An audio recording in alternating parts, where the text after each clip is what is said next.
Joining me now, Kinsey Schofield, royal commentator and To Die For daily blog and podcast founder. Lindsay, great to see you, and that is a fabulous hat. Let me ask you this, because Fox News has been doing tremendous coverage of this, and we've heard so many sound bites from people who have come to celebrate the Platinum Jubilee along with the Queen. And Martha was talking to Nigel Farage before, who said he was touching 60, and that this is the only Queen that he knows. And so many people feel that way. So many people feel passionate about the service that she has done for the country. Your thoughts? Absolutely. And Jackie, I have to tell you, one of the last times we spoke, you mentioned to me about, looking at Prince Charles, thinking about the King Charles Regency and wondering if there was anybody that was also wondering if Diana, were people missing Diana? Did they feel betrayed while looking at Charles and Camilla? Jackie, I've heard that out here in the streets of London. I don't know how excited people are about the King Charles Regency.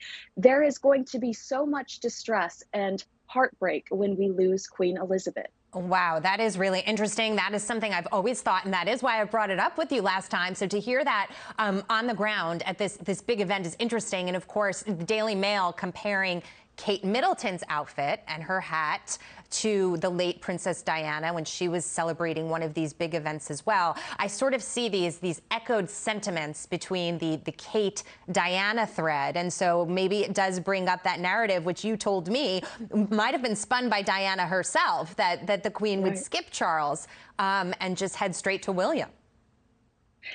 I don't know if you noticed this, but when Louis was being so precious on the balcony, making silly faces and being animated, the way that she shushed him and played with him was also very much like Princess Diana, the way she would hush Prince William and Prince Harry when they were at royal events. So there were several echoes of Princess Diana today, I thought, and I was happy to see them. Yeah, I mean, I've been a royal watcher for years, and so many others have as well. You think about the royal weddings that we've witnessed and all the pomp and circumstance in the streets, but this is really about Queen Elizabeth. And if you watch The Crown and have a sense of what the legacy, is here, and how solid she's been and how steadfast she's been as a leader of this monarchy. I mean, there have been times where people have said, the future of the monarchy is essentially all in her hands. And that's why she hasn't given it up, because it's such an important, incredible responsibility.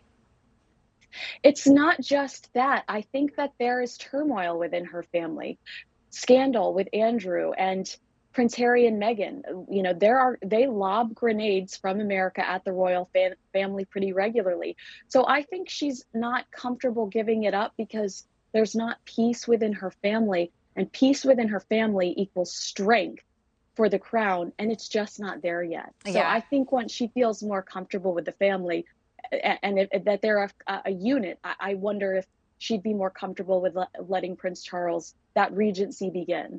There certainly has been a lot of strife, and we have covered it all, and we'll be talking about Meghan and Harry a little bit later in the show. But she has been such a pillar for this institution. And I don't have a hat, but somebody did hand me this nifty Queen Elizabeth flag that I could wave today. Kinsey Schofield, thank you so much. Great to be with you.